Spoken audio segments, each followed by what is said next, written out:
unsafe, right? And so whatever our feelings are about these things, we do it for one another. So I just want to give you a tip. I get one of these every day at my office because my interactions in the community now involve 32 patients that I'm taking care of on my campus, and they all get a negative COVID-19 test when they come to campus. So the only inroads to this crazy disease is if I bring it, or a vendor brings it, or an employee brings it, or a contractor brings it, so I have to be super careful. So every day I get one of these. So if you take this lovely after the end of the day and you stick it, I stack them up before I do it, but stick it in a lunch bag, paper lunch bag, clip it with a clothespin, preheat your oven to 170 degrees, and no, you're not going to burn up your house because some of you who eat fish cook your fish in paper, so don't worry. So put the bags, just lay them flat, so that they work in the middle of the oven. 170 degrees for half an hour. And then they are disinfected. And then you can use it again. And so I say, let's not throw it in the landfill before we have to. So there's a little tip. So that's why I'm leaving this on the desk, which I wouldn't do if I'd worn it already today. It's disinfected and I'll be using it later. Okay, that's my tip, my COVID tip. How are you? Good. It's really good to see you. It's been a really, really long time. And so let's just get into the Word, because that's what we need, right? With all that's going on in the world. All right, so one more moment of prayer and we're going to start. Father in heaven, we thank you for the opportunity to gather, for the freedom to worship, and we just pray now that you would teach us what worship will mean for the next few months, for the year, we don't know, but we just pray that you would grant us more than the enemy wants to steal from us. And so we just pray it'll make us wise and effective in the world that we're living in Jesus' name. Amen. All right, 2 Samuel. If you have a Bible or a tablet or whatever it is that you want to do, we're going to be in the book of 2 Samuel. And this is heavy, so I'm sorry, but that's just where my spirit is. My country is going through a lot. And so I've been working on this for months, meditating on it, and this is my first draft. So you're going to teach me things while we talk back and forth and do what we always do, and it'll be better for having been here and talking it out with you. So are you ready? Okay. And it came to pass while there was what? All right, you guys are just going to have to be very enthusiastic because there's so few of us that you're going to make me feel lonely. All right, there was war between the house of Saul and the house of, very good, that Abner made himself strong for which house? The house of Saul, okay, 2 Samuel chapter 3. So King Saul, he had a certain air about him. If you met him, you would have thought he was like, bigger than life, right? That's pretty much what we would have thought about King Saul. And then there was King David, and he had like a really different kind of vibe, I think. More of an introspective vibe, more of a philosopher, more of an artist. And then there's this guy, Abner. Okay? So Abner was Saul's military commander. So if you met him, what would he be like? Rough, right, Rick? He'd be a little imposing. He'd have an intimidating sort of presence. Abner, okay? So we all know what happened to King Saul. It's a story for another day, although it's going to play prominently in our story today. King Saul, did he live a long and happy life? He did not. He died. How did he die? On the field of battle, which seems pretty normal for him, and we'll talk about that in a moment. And so his son took over. So in the scriptures, sometimes they call this man Ishbosheth, or they call him Ishbaal. Okay, so either of those names is appropriate for the son who became king after Saul died. All right, so does everybody know where we are in biblical history now? Okay, so here we go. Now Saul had a what? A concubine. So is a concubine a wife? No. Not really. If a concubine has children, do those children belong to the royal household? Yes, they do. If you give the king a son, man, You know, that's good. That like assures your place, not only in the royal harem, but, you know, those kids are important to the king. So a concubine, in some of your Bibles, the translation actually comes across as slave, but that's not, even though she was technically property, that wouldn't be the right translation of a concubine. She was not a wife, but she was someone important in that royal line where Saul was concerned. What was her name? Rizpah, the daughter of Aiah. Now it's interesting to me, you know, and I'm not here to make any commentary about what it was like to be a woman in Bible times, but I just want you to notice that this woman's position, who she was, is defined by the men in her world. So she was Saul's concubine, and she was Aiah's daughter.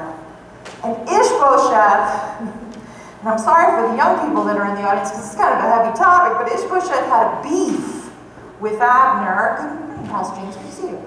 Ishbosheth had a beef with Abner, and what was his beef?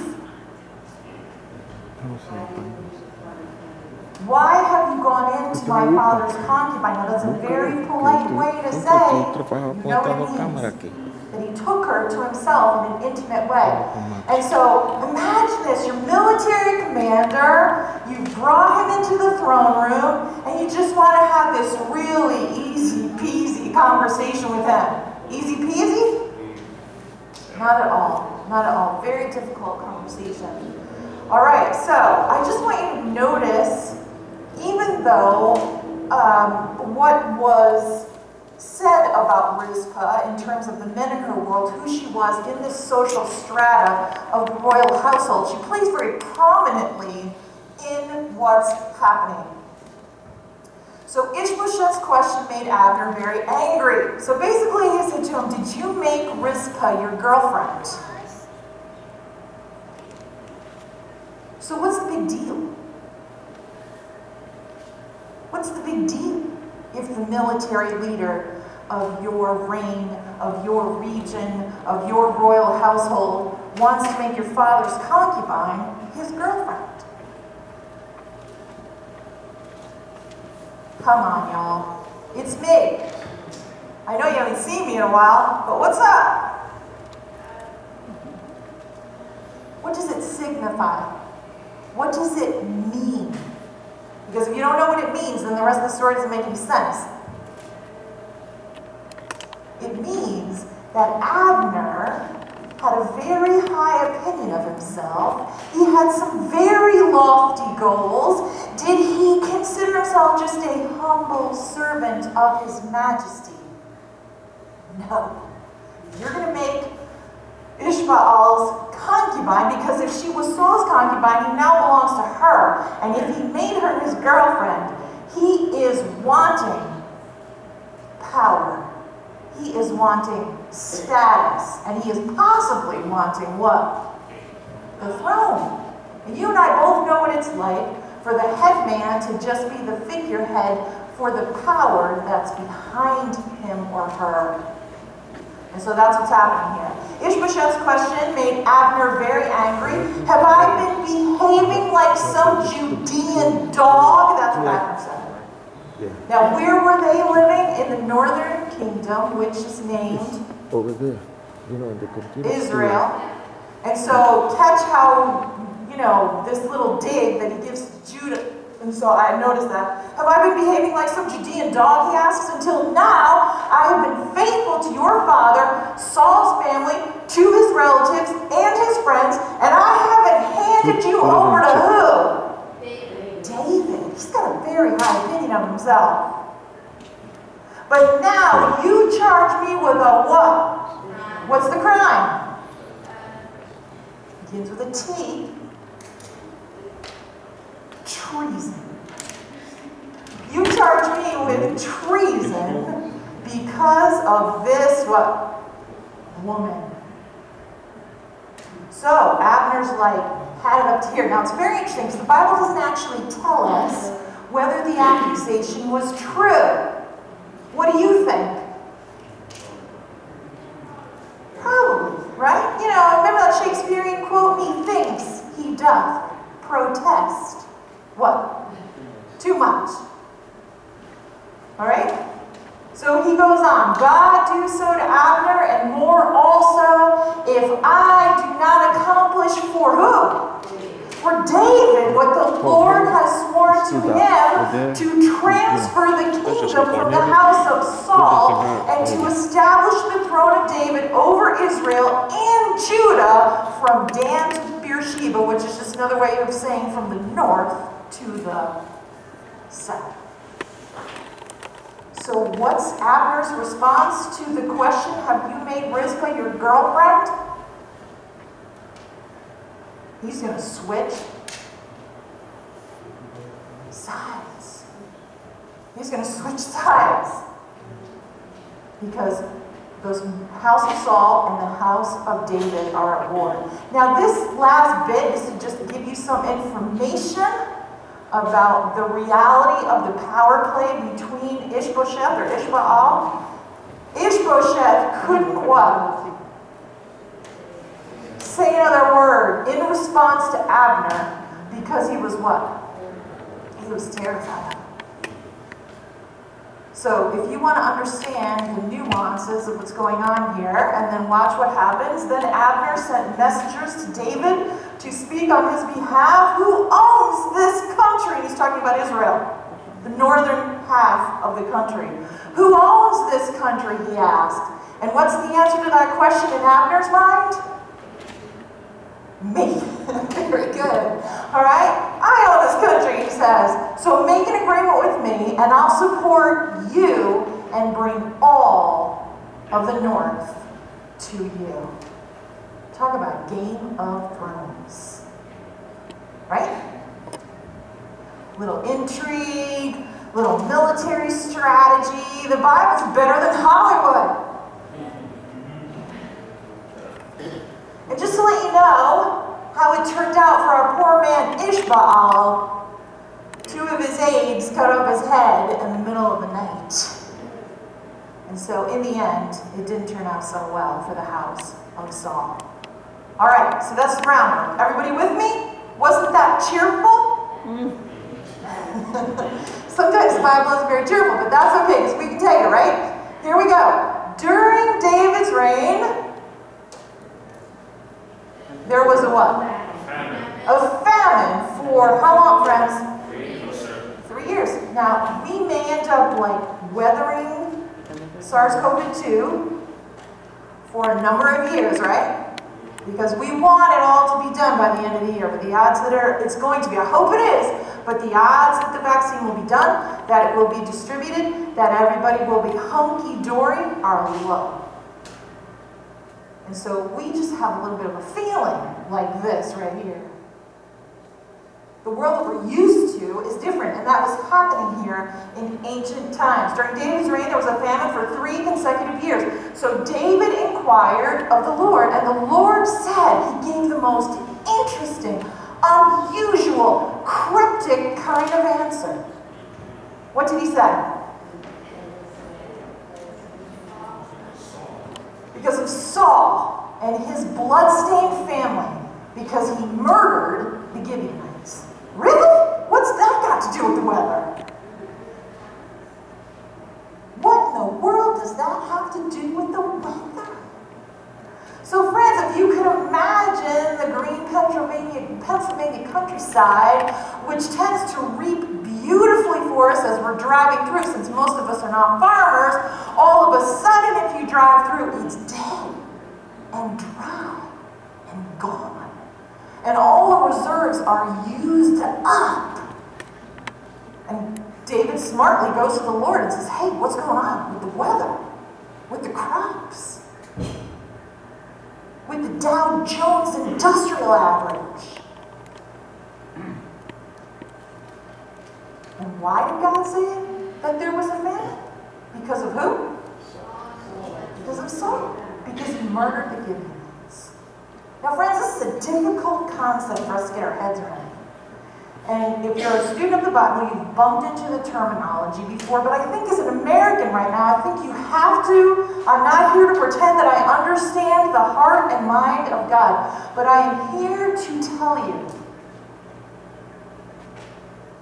that it is part of who God is It is part of God's government, how he views things, how he deals with, I believe, all of the universe. And here it is. Are you ready? It's a big, long couple set of words. Corporate solidarity. Do you understand what that means? It means that in this country of ours, where everybody's an individual, God doesn't look at it like that. And we can say that's hard to understand, and we can say it isn't fair, and we can stomp our feet and fold our arms, but it's nonetheless true. God views you corporately in your family, in your community, in your land, on this planet. And sometimes there are things that are done that move the wheels of justice. And we're going to talk about whether they move fast or slow, that you get caught up in just because you are part of a unit that is in corporate solidarity. Are you with me? And I think if you're going to survive what's going on in America, you're going to have to make peace with that truth. That there are things that happen. Think of our man Daniel. Okay, he's one of the heroes of the scriptures, is he not? Okay? A hero. When Nebuchadnezzar shows up on the border, does God say, oh no, we're not going to do that because my man Daniel, he's got it together. Did Nebuchadnezzar come? Did Nebuchadnezzar conquer? Did Daniel suffer?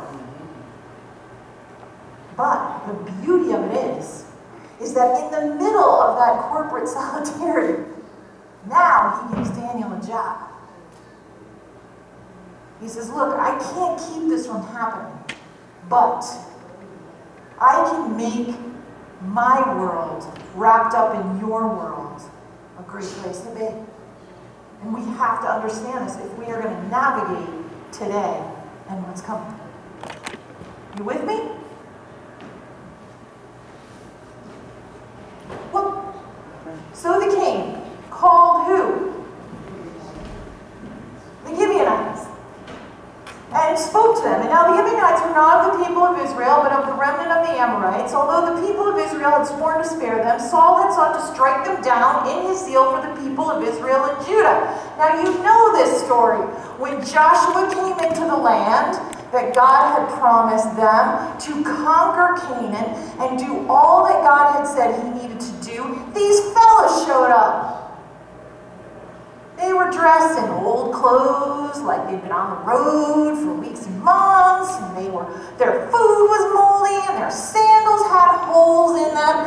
And they said, hey, we've come from a far-off place, and we've heard about you and your God, and we want to make a treaty with you.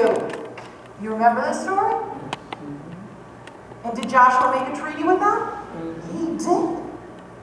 But it turned out, my friends, that they hadn't come from a long way off. They had just gone into their closet and stomped on their clothes a little bit and found themselves some old shoes to wear because they actually belonged to the nation of the Gibeonites, which at the top of the Dead Sea is just this swath that goes all the way to the sea. It like cuts the country in half. It's prime real estate. But Joshua had given his oath, and thereby, you friends who now understand corporate solidarity, if Joshua had given his oath, who gave the oath? The whole country. They were sworn by Joshua's word to not strike the Gibeonites. But see, Saul, he was a warrior. And he had big plans. And he was like very independently minded. And so apparently, even though it's not actually recorded in the scriptures what he did, he worked on wiping these people out.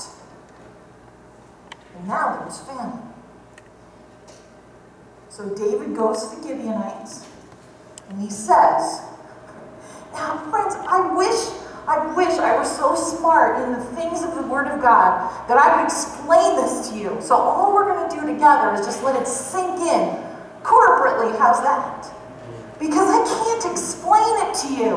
When the famine happened, where did David go? He went to the Lord. But when the Lord gave him his answer about why the famine was happening, where did David go? He went to the Gibeonites. I don't understand this. Do not understand this. And I want us to remember, friends, that this is one of the big reasons why God did not want Israel to have a king. Think about it. Who was the only king that David had ever seen in action? Saul. You know, in the days of the judges, when God was the king, when we were a theocracy, you didn't have to worry about political backdoor deals. You just saw one of those with Abner, right? You didn't have to worry about treaties and borders and all these things that make political, socioeconomic life so complicated. And we know that now because we live with it every day. God said, "Who is your king?" "I am." When they asked for a king, he told Samuel, he said, "It's not you that they're rejecting, it's me." So friends, I beg you, if we're going to survive the days that we're living in, we've got to remember who our king is. We have to remember what country we belong to. And I'm not saying that you shouldn't have any pride in being an American or you shouldn't work hard for your neighbors. That's not what I'm saying. I'm just saying, don't get dragged down into all of it. If you and I, whatever side of the aisle we stand on, red or blue, black or white, green or orange, if we cannot talk about race, if we cannot talk about politics, if we cannot talk about leadership in the walls of this building, in this community, where can we talk about it? Jesus said, "By this shall all men and women know that you belong to me." That we have what? Love. So listen. Pray. Be a bridge in whatever place you find yourself in all of this turmoil. Are you with me? Now the reason that David had gone to the Gibeonites is because he'd been indoctrinated by this idea that the country was guilty of something called blood guilt. Saul had done something corporately that the country was now guilty of, and I really think he should have asked the Lord what the answer to erasing the famine was, but for whatever reason, our good man, who sometimes made bad decisions, went to the Gibeonites, and here's what they said. He said to them, "What can I do to make up for what Saul did so that you'll ask the Lord to be kind to his people again?" He gave them way too much power, friends.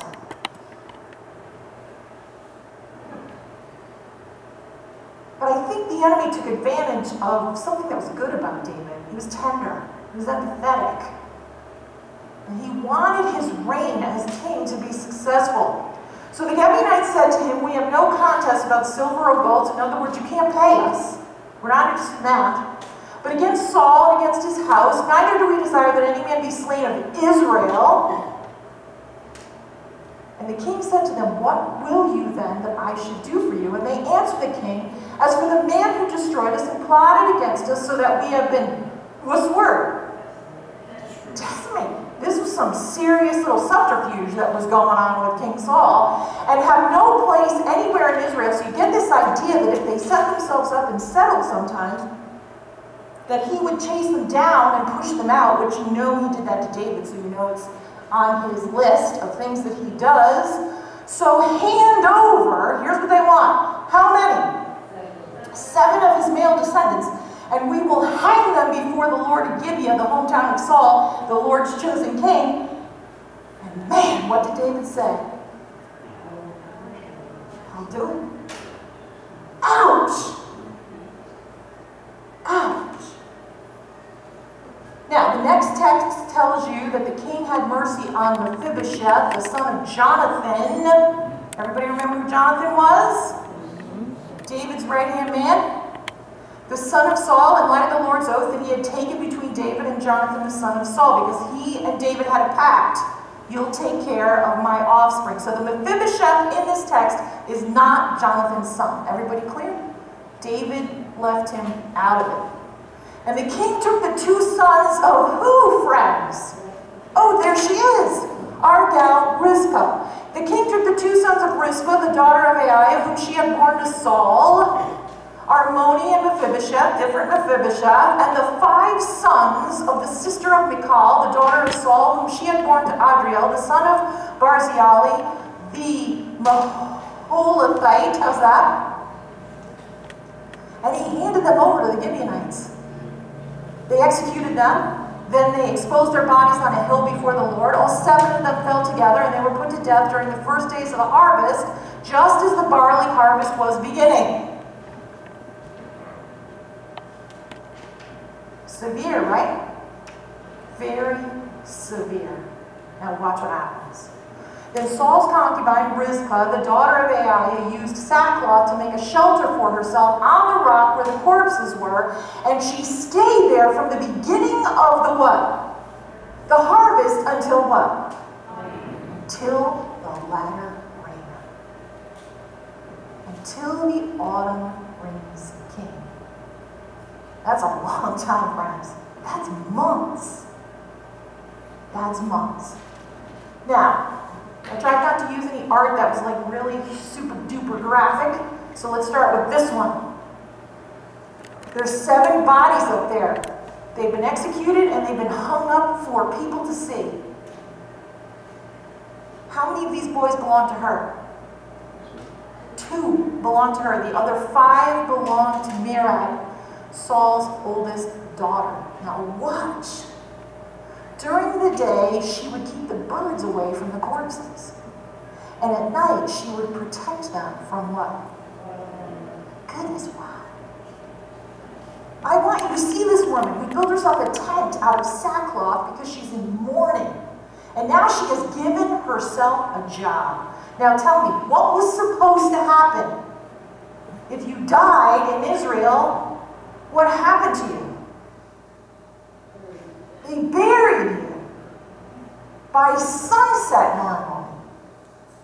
So it's hard for us to imagine. I mean, we can get into how gruesome this must have been, how sad and grief-stricken she must have been. But I am here to tell you, this is about the fabric of what she expected in terms of honor, in terms of her country. It's gone to smithereens.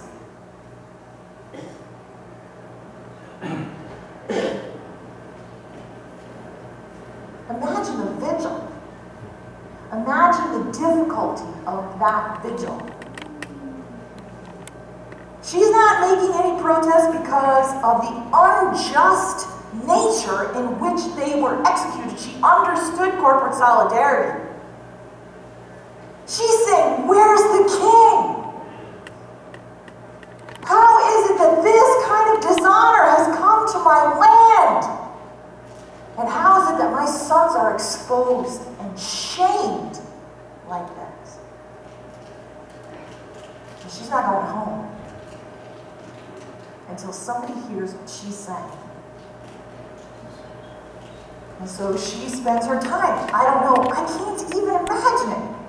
I mean, I don't even really like camping. You know, because it's a little uncomfortable. And here she is. Every day, every night, through the weather, making sure that nothing touches these men. Nothing.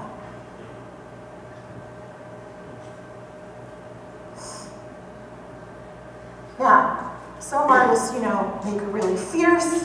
She looks like a warrior in this painting, doesn't she? But I'm here to tell you, this was not easy. Not easy. It took endurance. It took a reordering of herself. But we know a little something about it in America. Just a little something about what she was feeling because of this place right here. Anybody ever been here? Doesn't matter what kind of weather it is. This is the place where we pay respect to the fallen. Where is it? Tomb of the Unknown Soldier. You've never been there? take a trip when it's allowed. Because we know a little something about what it means. See, the scripture says this, a man might father 100 children and live for many years, so that the length of his life is long. But if his life does not overflow with goodness, and he doesn't what? Receive a proper burial, I maintain that stillborn children are better off than he is. That's what Solomon said. If you want to understand her passion, her pain, what she was standing for here in light of what her emerging country had become. Now watch what the right motives, in the right spirit, on your knees, begging God before what you know to be true and right can do. When David was told that Aiah's daughter Rizpah, Saul's concubine, had done, watch. Because let me ask you a question, friends. And you're going to come home and read this later, I hope. Is it raining yet? Is the famine over? The answer is no. So we're just not liking the solution of David's, because it didn't accomplish what he thought it would. Did it? She's out there day and night taking care of these dead men, and it's not raining yet. David went and took the bones of Saul and his son Jonathan from the citizens of Jabesh Gilead. What? What? What does that have to do with anything? Don't you love the Bible? Sometimes it's so much fun. What does that have to do with anything? Watch. They had stolen them, the citizens of Jabesh Gilead, from the public square of Beth Shean, where the Philistines had hung them when? When Saul's family died, Jonathan right beside him, he and his sons died on that hill. The Philistines took their bodies and their armor. They hung them up inside the temple of their god, and then they hung them on the city wall. Sound familiar? Now the folks from Jabesh Gilead, they understood what Ecclesiastes said. So they snuck off into Philistine territory, retrieved their bodies, burned them, took the bones, and buried them underneath the tamarisk tree. Because that is what respect demanded. So David, watching her, so let me ask you this. Is he comfortable with the decision he made? Is he feeling like everything's good? No, he's churning and thinking and regretting. Because when his solution comes, it doesn't only include the 7 men that are on the hill. He's going back. He's like, I made a mistake, and I'm going to fix it.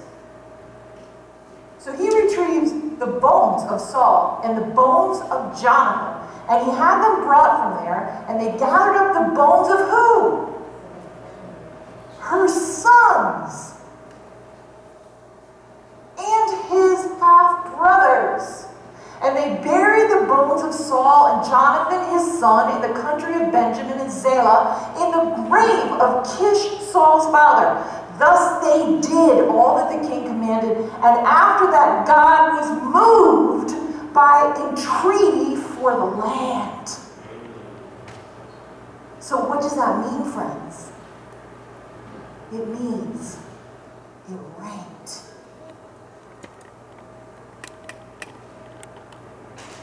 It means it rained. So what about us? What do you think? Isn't that what we're waiting for? Friends, I want you to consider, because we've all thought of the latter rain as something so public, so dramatic, and I'm not saying it isn't that too. But this story teaches us that moving the king's heart is a very personal matter.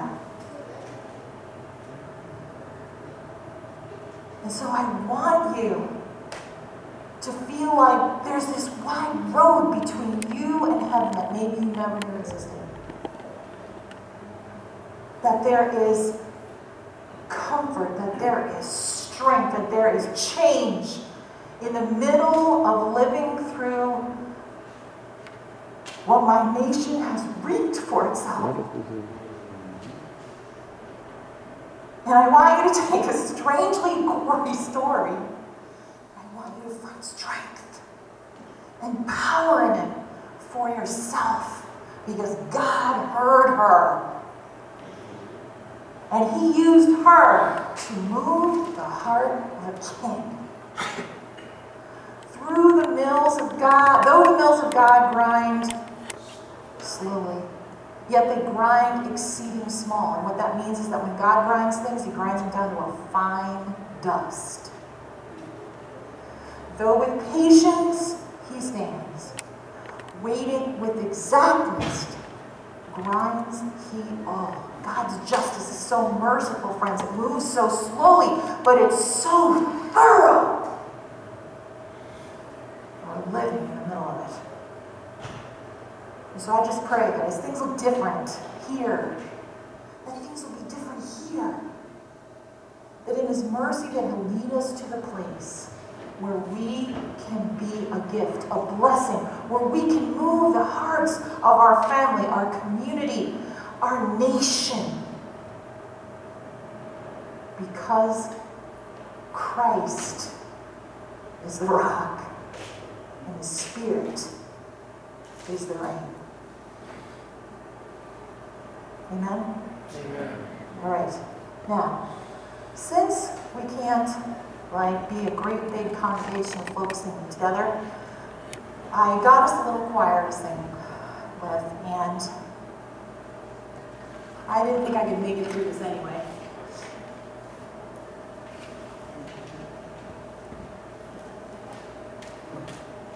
So let's try it. All right, you guys might need to turn me up a little. Let's see if I can get this to work.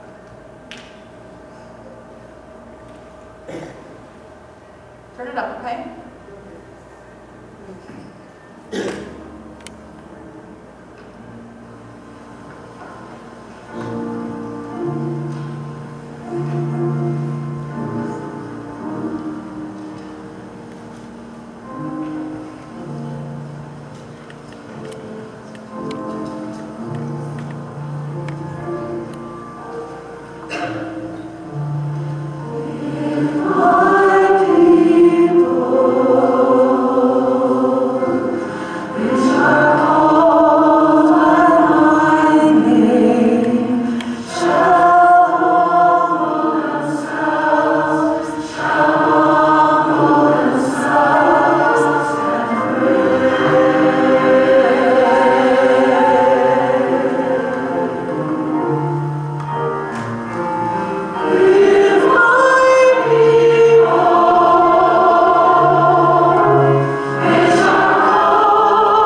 what can we say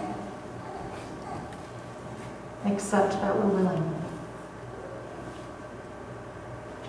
to be used while you do as you need to do, while you unfold what you need to unfold for our country, for our community, for our family, for ourselves. So let us not be seduced by rhetoric, by empty promises, by foolish talk. These are very, very serious times. So take what is yours and take what is wrong and set us free. We ask in Jesus' name. Amen.